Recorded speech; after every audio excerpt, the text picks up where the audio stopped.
Thank you for joining me on my soapbox today. My name is Mindy Prefling, and I'm the Client Services Senior Manager for Spencer Ogden, a global energy and infrastructure recruitment agency. As global recruitment experts in energy and infrastructure, we're building an industry that impacts millions.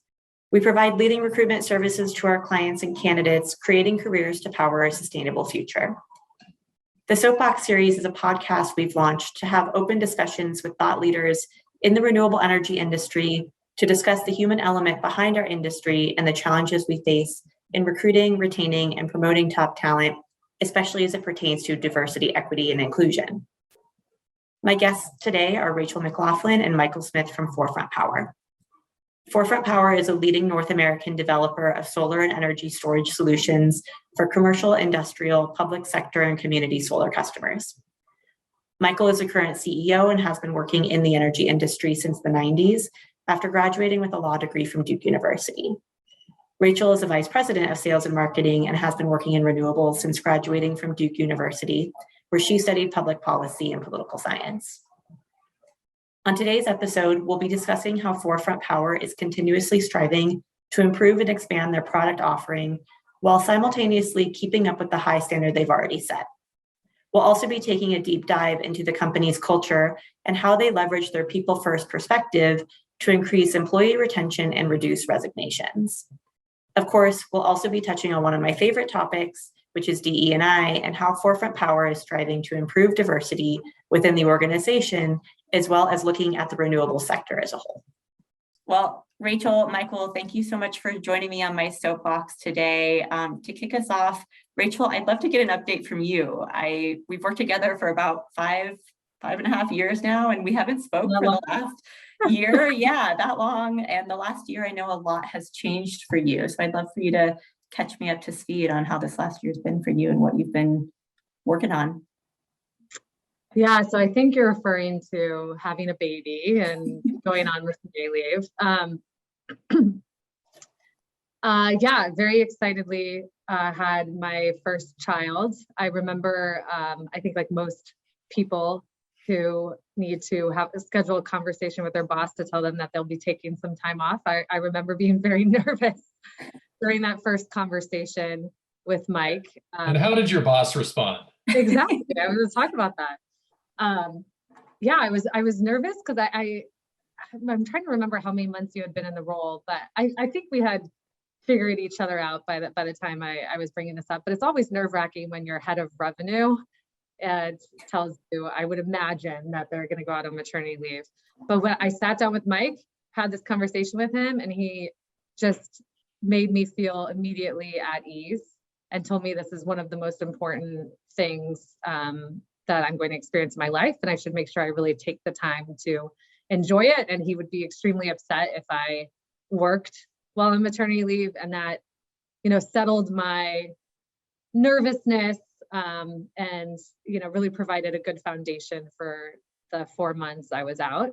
And so I'm very thankful for that, which I think is a cultural feature of working at Forefront Power, is that attitude and support that we all get as employees, but also the other people on the team. We just have a really good team. And so while I was working up until the last stage to try to make sure I had a good handoff process for everyone, I felt just, like this ability to go out on leave, take time with the birth of my son, and know that we had an incredibly talented team working in the background for when I came back. And then, I came back in January and have really hit the ground running since then. One thing that was lucky about my maternity leave is that my husband actually was in between jobs right before I took maternity leave. And so we made, I guess, a little bit of an unconventional decision for us both to be out together. So we took 4 months off together. And then, and I realized that's, definitely from a position of privilege, the ability to take that type of leave. I'm from a more working class background, grew up in a family that lives paycheck to paycheck. And my sister reminds me that her employer only has 2 weeks of paid maternity leave. So yeah, just feeling very fortunate to be a part of the Forefront Power Company and have that type of benefit. And then since coming back, we've been working on continuing to be a leader in the K through 12 and public sector segments. We are probably the solar developer of choice to the public sector in California, and then continuing to build out our leading community solar portfolio. So it's exciting to jump back into work that I really enjoy. I'm glad to hear that. So what is the official maternity and paternity leave policy for Forefront? Yeah, so we provide 10 weeks of leave for the birth parent, and then an additional 6 weeks of leave for baby bonding. So that baby bonding can go to any parent, and then the 10 weeks is for the birth parent. So a total of 16 weeks if you're the birth parent. Okay, well, it sounds like you got to really take advantage of that, and then nice that you got to spend that time with your husband as well. Yes, he knows how to do everything now, so he's fully empowered. And what's your baby's name? His name is Frank. He's got an old Francis. We call him Frank. Very sweet. Well, thank you for sharing that. I know it takes a lot when you're in a senior leadership role to take that kind of time off, and I know how important your career is for you. So I'm sure that wasn't easy, but it sounds like it was worth it. Yeah, absolutely. So how has becoming a mother impacted your career? That's a good question. Interesting. I think, I was always aware that people work best when you're able to bring your whole self to work, and when you're able to focus on your work, but then also focus on other things that are important to you. So that could be parenthood, that could be a hobby that's really important to you, or other things that you're involved in. It could be your commitment to, your greater family or your friends. And so it's important that we as an organization and as me as a manager, make sure that my direct reports and my overall team, people feel like they can be their full selves at work, and that they feel that they have enough time to dedicate to other interests. So I always knew that, and I always incorporated that as part of my management style. And now, it just highlights that a little bit more.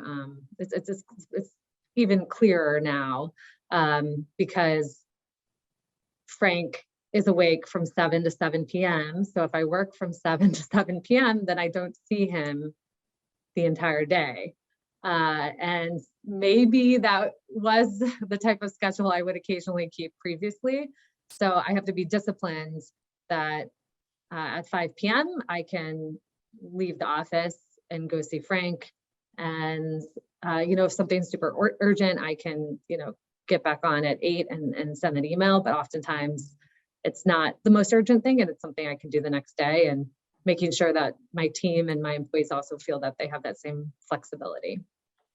So yeah, just a renewed focus on what's important in your life, both in work and outside of work.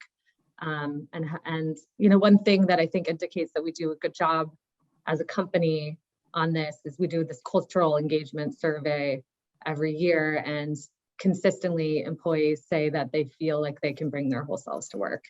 I think this is just part of it. Yeah, I could definitely appreciate that. I think these last 2-3 years, post-pandemic, I don't know how long we've been in this pandemic now, 2.5 years. How long has it been? Yeah, it's never ending. I just got COVID for the second time last week. Oh my goodness. Oh no, that's not good. Well, I think what we've learned as a society is to be more conscientious of our home and work life balance, and then introduce a baby into that as well. I think it just makes us be more human. And I really appreciate the way that you manage, because I can relate in a lot of ways. Because if it's not a baby, maybe it's something else. Maybe it's totally. a family death or something, or a personal illness. And I think in the past, we've struggled to be comfortable with that in the workplace. So I really appreciate bringing your whole self to work. Thank you for sharing all that. So Michael, I'd love to speak with you a bit more. You and I haven't worked together quite as long, and I know you joined Forefront as the CEO about 1.5 years ago. So I'd love to hear about your journey coming on to Forefront. What prompted the move? How has it been? Yeah, sure. So Mindy, first of all, thanks for doing this and thanks for having us on. And thanks for you and your partnership. And as we've been growing the organization, we really appreciate the work we've done together. My move was just the right career move for me at the time. I had been running a similar business for Exelon Corp, and knew that I wanted to kind of be the CEO of a growing organization. That had I thought I had the experience to bring to the table. I knew a little bit about Forefront. I knew a little bit about the people. I knew it was a great team, so it was really a natural fit for me. The commitment from our shareholder Mitsui was to grow the organization. And we talked, this podcast about diversity and inclusion, and we talked about that in the interview process and my commitment to that. And I wanted to ensure that Mitsui was also committed to that. And they are, as our single shareholder, and we've been able to, really grow the organization and grow the business. Just a couple words about Rachel. She's obviously a pivotal leader in our organization, it took a lot of courage for her to say, I'm not going to work during that 4-month time period. I'm going to step away and I'm going to, create a transition plan. And she did it. And I really admire the fact that she did it. And we talked about it as she alluded to an awful lot leading up to that. And look, it was hard not having Rachel around. It was not hard not having her advice and counsel and expertise, but we made it through, and we have a strong organization. We have a strong culture. And I think that's one of the reasons we did it. And we had a great year. And so I think it just proves that, people can, in our organization, bring their best selves, can have, work hard, but also have interest and families outside of the organization. We really value that. We value those contributions of everybody. And I think we built an organization that's going to be around for a long time as a result. Great, thank you. And what's your vision for Forefront? Well, as Rachel said, we are the primary kind of solar and energy storage provider for public sector customers in the state of California. We're really good at at solar and storage nationwide, both behind the meter and community solar. But we believe in really developing these long-term, deep, broad customer relationships with these large customers, public sector customers, commercial customers, industrial customers. We think we can add more products and services to the suite of things we offer them. So while we're continuing to grow the core businesses of solar and storage, we're also seeking ways we can add additional products and services to the mix. Things, dealing with the built environment for the customer, energy efficiency, load response, EV charging, and looking for ways that we can continue to expand, what we offer our customers nationwide and in Mexico. Great, thank you. And with the growth expected in the commercial industrial solar market and the growth that Mitsui expects for Forefront, what kind of challenges do you anticipate or have you seen come up for Forefront? Well, I think, obviously, just if you put aside just the normal competitiveness in our market, right? I mean, we are in a competitive market. One challenge is kind of current supply chain constraints. Cost of our raw materials, our inputs are going up. We're managing that very well, but it's a constant kind of challenge for the organization. And second is talent. Getting the right talent in the right seats is challenging. We've been super lucky. We've added substantially to our team over the course of the last year or 18 months. We've had reasonably low turnover. We've had some people leave, making the classic lifestyle change and leaving for reasons other than pay or career pathing in our organization. But we've been able to continue to grow, and but that's a challenge. It's something we as a leadership team really work on very hard in terms of how we approach the market, the partners we use to get to the market, and how we get talent and then retain talent, and how we move people through the organization and give them career pathing. So I would say, in kind of summary, The two biggest challenges we have now are kind of the cost of our materials to develop the systems we develop and the war for talent. Yeah, I think those are the two most common challenges faced across the industry in all markets, commercial, industrial, utility, especially the talent one. So I think that's a good segue into the main reason why we're here today, and that's to talk about the diversity, equity, and inclusion question, problem, challenge that we have. So I think first with that, and this is for either of you, why is diversity, equity, and inclusion important to you and to Forefront? Well, I'll start, Mindy. As I alluded to earlier, we're really trying to build an organization that's going to be here for a long time.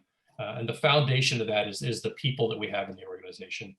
We believe, as Forefront Power and as Mitsui, that having diverse talents, diverse backgrounds, diverse opinions and viewpoints around the table at all levels of the organization is critical to ensuring that we are putting the best product on the market for our customers. And we are creating a valuable relationship to the customers we serve. We want an organization that looks like and thinks like the communities where we have customers and where we live and work.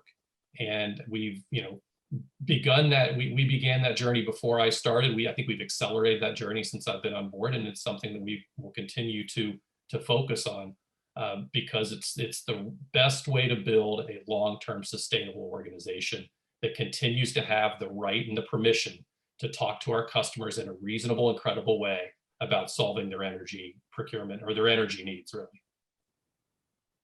Thank you. And we have a lot of challenges to solve, like from the supply chain issues that Mike is talking about to just opening up markets and how do we convince legislatures to pass favorable solar bills and open up community solar markets. And to do that, we benefit from having diverse perspectives and a unique way of thinking through some of these problems.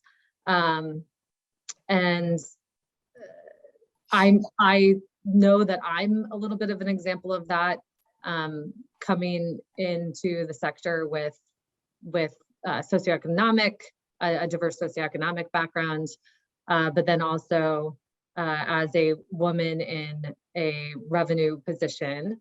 I remember working at my former employer, and it was definitely an environment where there were very few women in senior leadership, and I think we now, as a industry, have addressed that, or we've definitely improved in that area, and now we need to focus on how do we ensure that our company and the industry as a whole, as we advocate for renewable energy policy, includes diverse perspectives. Yeah, so it's good for the culture and it's good for business overall. You kind of touched a little bit on this, Rachel, but I'm curious how you feel that the industry is doing as a whole with diversity, equity, and inclusion. Yeah, so the renewable energy industry came out of other industries. The skill sets that we needed to deploy solar, wind, storage projects, those skill sets are real estate, finance skill sets. And those industries, I think we can all agree, had a diversity, equity, inclusion problem. Mm-hmm. And so it shouldn't be surprising that renewable energy then, because of its draw from these predecessor industries, also has that problem. And so, yeah, it's I think that's definitely, prior organizations I've been a part of, had a little bit of a Wall Street culture, and some of those markers. But especially since the transition to Forefront Power, and then I think how the industry has matured overall, I've seen some of those cultural markers go away, and it's made working in the industry even more enjoyable. So Forefront Power, we're definitely committed to doing our part, and in some ways we can't influence the entire industry, but it's definitely something that I think all companies are taking note of and trying to work on. That's Yeah, I mean, if I interesting. could just pick up there, I mean, when I talk to my peers in the industry, everybody's talking about, diversity, equity, and inclusion and how it pertains to their workforce. So clearly, the energy industry itself and the renewable segment of the energy industry has not necessarily been a hotbed of DEI, historically. People are thinking about it. My peers are seeking to, increase the diversity of their organizations as well. But, at the end of the day, what I care about is what Forefront Power is doing and how we are addressing this issue for our employees, our customers, and our shareholder. That's really the most important thing, and that's what we're focused on. There's, you can go into, you could write, I'm sure people have an extensive study on, why the energy industry that was dominated by white males for generations and why that's changing. What we have that's really unique is we're building our business from the ground up. We're not inheriting, kind of the senior most people from a large organization. Say, hey, go run this solar business over here. You've been here for 30 years. So we get to pick and choose the talent that we want throughout, the entire US and Mexico. And I think that's really powerful for a business like this. We don't have this legacy overhang that we're trying to work off. Yeah, that's interesting. I hadn't thought of it that way, that you kind of had to, like, renewable energy is an amalgamation of these other industries that are typically male led. Mm-hmm. And then I would add in there, male dominated. Yeah. And I would add in there the engineering component too. Yeah. Totally. Yeah. Okay. So Forefront has a unique position in that you're building from the ground up, so you can make really conscientious choices with hiring. So what is Forefront doing on that front to improve diversity, equity, and inclusion? Yeah, well, Mindy, you worked on this with me. So yeah, I remember when I first started working with you, it was just like a meeting of minds, because normally I would tell recruiters I had certain objectives, and I would receive resumes that didn't meet those objectives. But I at the time, we didn't have a concrete requirement, but I felt that it was important on my team to have diverse candidates in the final interview pool for every position, because you will never hire any diverse candidates if they're never in that final roster. And so I described that was a requirement of mine to you, and the types of profiles that I wanted to see. And I know it wasn't always easy going and getting those profiles, but that's one thing that we started more at the micro level with us, and then have expanded since then to make sure that all recruiters and all job boards that we work with represent or have the ability to reach diverse candidates. But one thing I know that we've talked about too is that sometimes it goes both ways. So sometimes there's bias on the behalf of candidates as to the roles that may be right or not right for them. And a lot of what I found a successful strategy for attracting diverse backgrounds is thinking a little bit more broad about the types of experiences someone needs in order to be successful in a role. So does a person actually need to have sold a solar project before? No, because they've analyzed solar projects and they're great at talking to customers, and we can teach the sales piece, but we can't teach the brains, and they've got the brains. And so how do we find more of these candidates that maybe aren't existing in the solar sales pipeline, but have all the right abilities? And I think what we've both found sometimes when we're working with candidates is we find someone and I'm like, wow, you would be an amazing salesperson. or you'd be an incredible market manager in community solar. And they're like, like, this is the type of role I never envisioned myself in. I thought I was an analyst, or I thought I was a behind the scenes engineer. And also this commission plan, it seems so risky. And I've always found the commission plan to be so empowering, because we talk about the wage gap, and it gives you so much control over your compensation. But oftentimes, like, I'll find myself talking to female candidates and they'll say, the commission plan makes me so nervous. And I found that I've had to help candidates that I believe in see that I believe in them. I know they're going to be successful. I know they're going to be great salespeople and great in this role, and help them also see that they have all the abilities to do this role that they may have not previously thought was something that was on the table.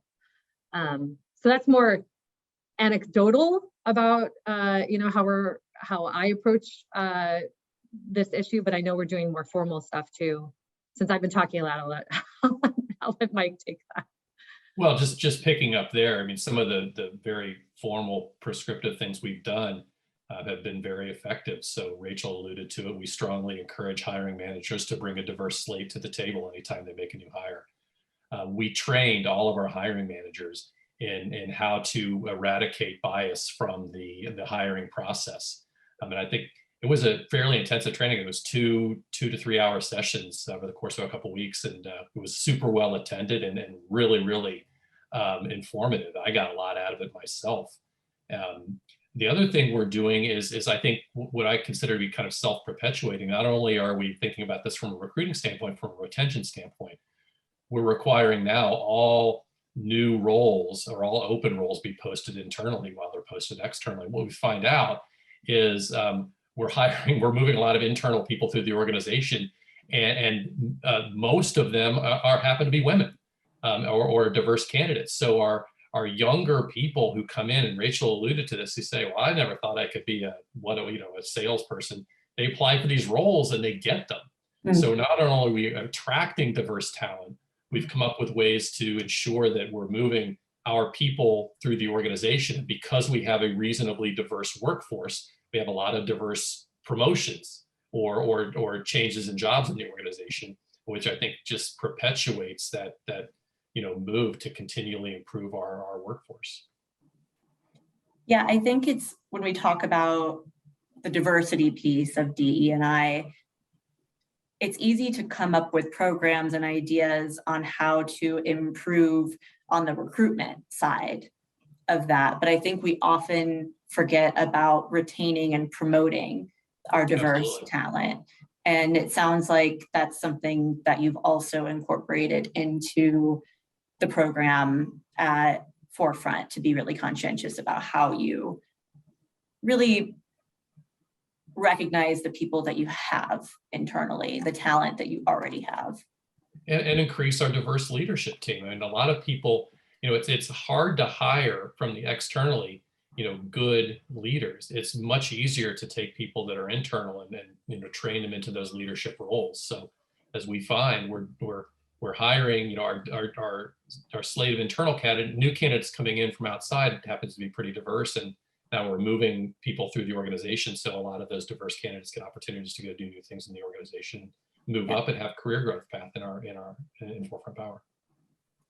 And it's also important that our company is an inclusive place to work. And this ties back to the bringing your whole self to work.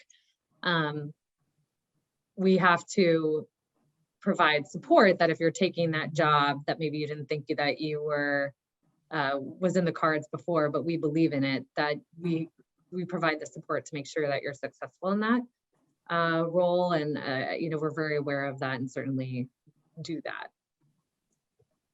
I think it's important to add, as a nationwide company with a nationwide customer base, we have, because we are a hybrid work environment, we have the ability to hire people all over the country.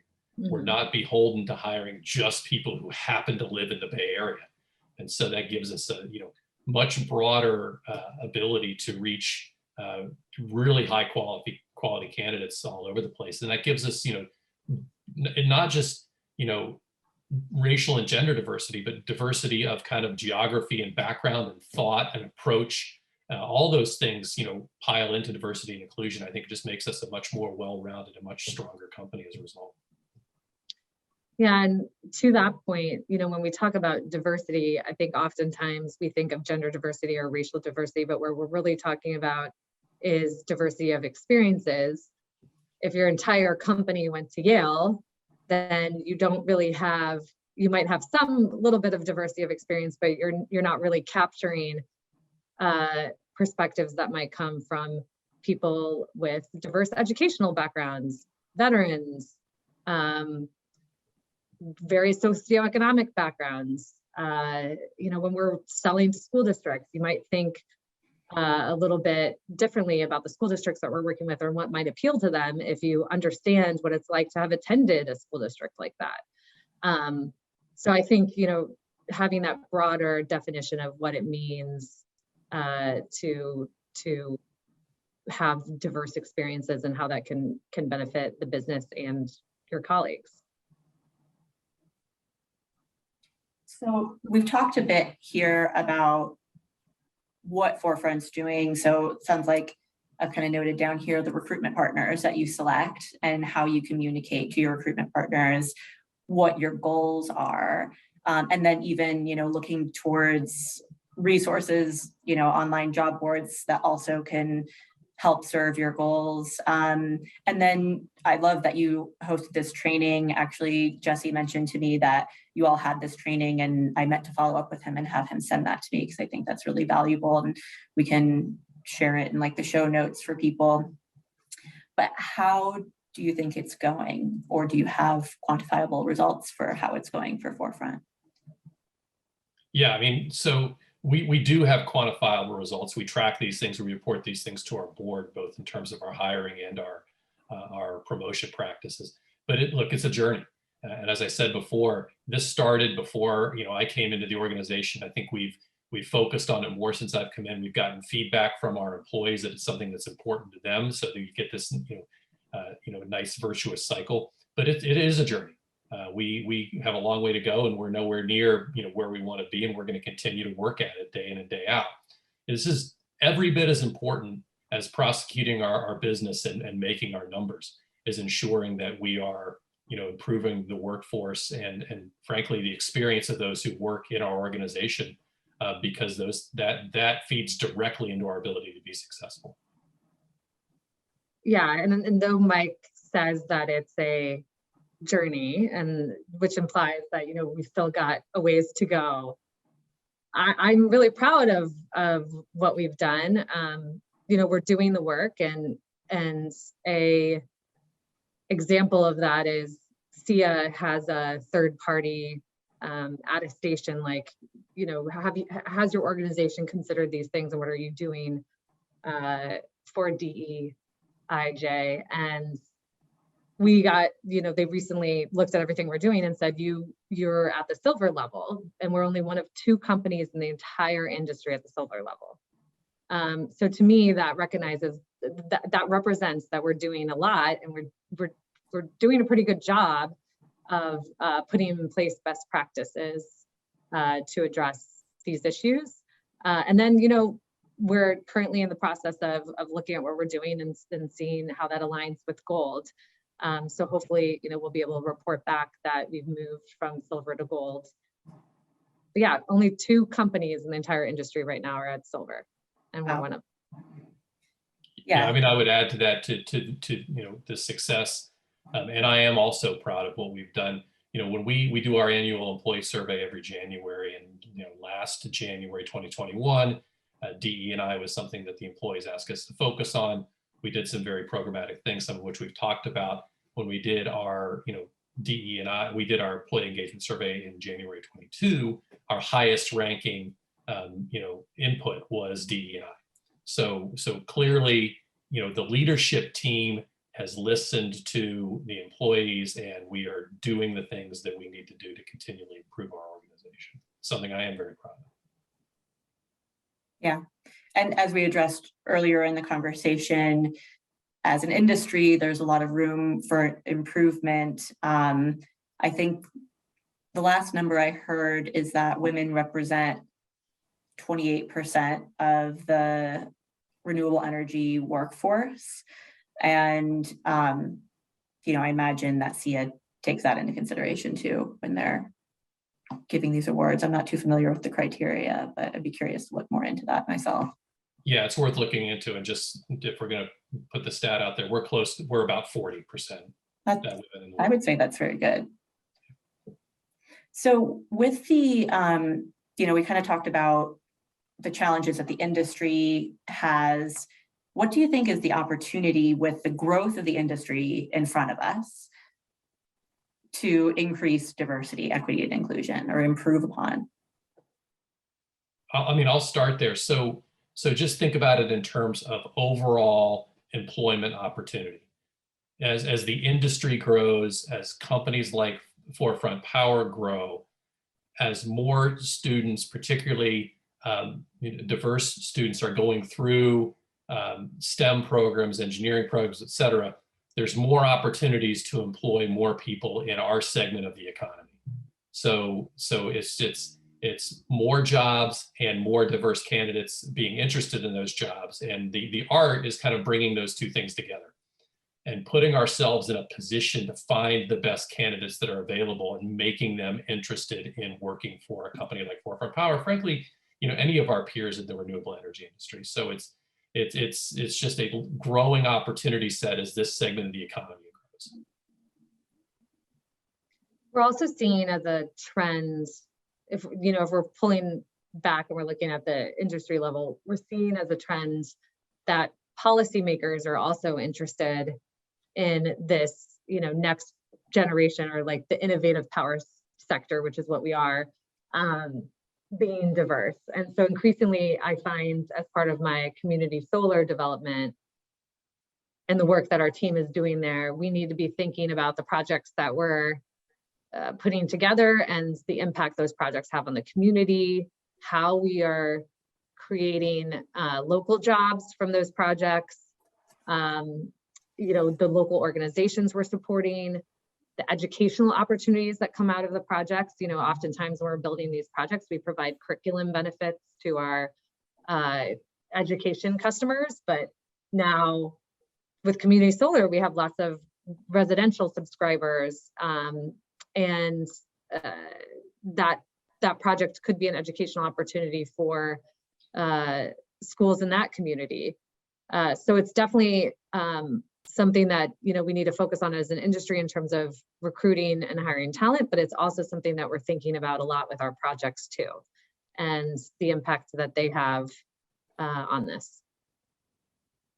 There's a lot of byproduct industries that benefit from what Forefront Power in particular is doing, it sounds like. Yeah, absolutely. Like if we build a project, there's local jobs that come from that project.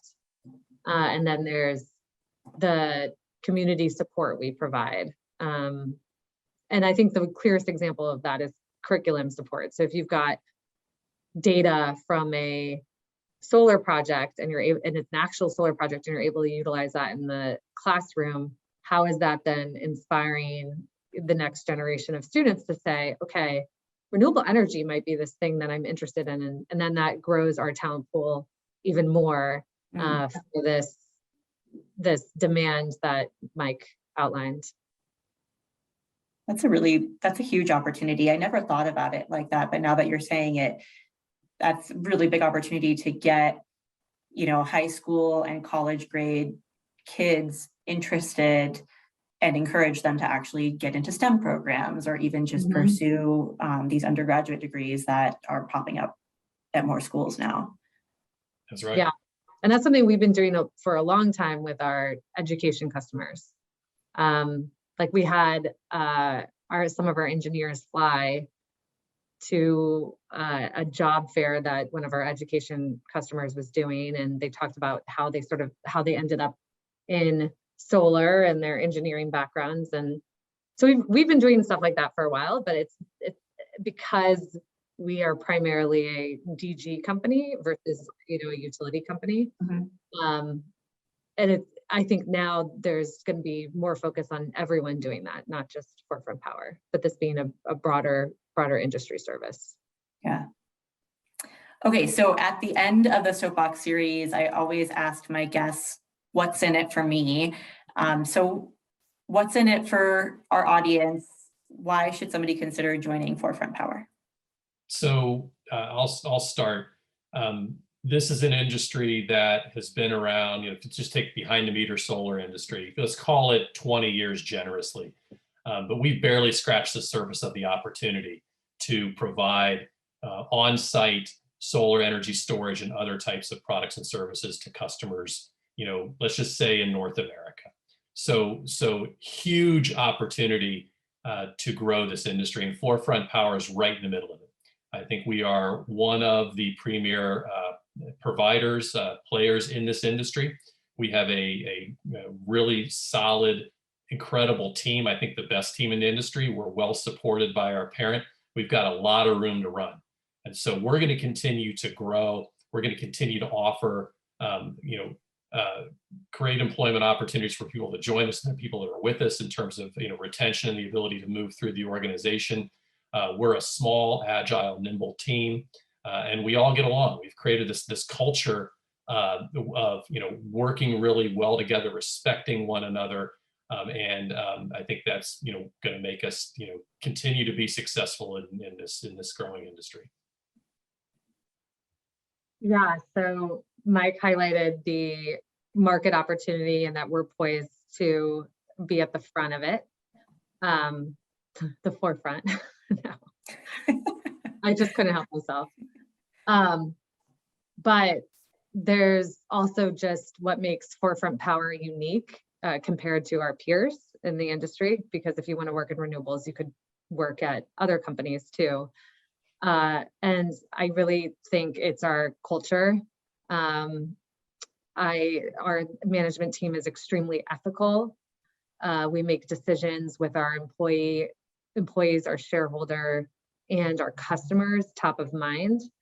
So, I'm on the front lines working with customers, and I never feel like I'm saying something that's not truthful or needing to do something that maybe is untoward. It's just everything is very ethical. We really support each other, and we're unique in that we work on both community solar and behind the meter. So I utilize a lot of my brain on a daily basis, and I leave the day feeling like I've truly exercised it and I'm never bored. So if that seems like the type of place within renewables that's a good fit for you, please check out our careers webpage. That's my not so subtle plug. Well, thank you both. I really, really appreciate your time and commitment to diversity, equity, and inclusion, and for joining me on the Soapbox today.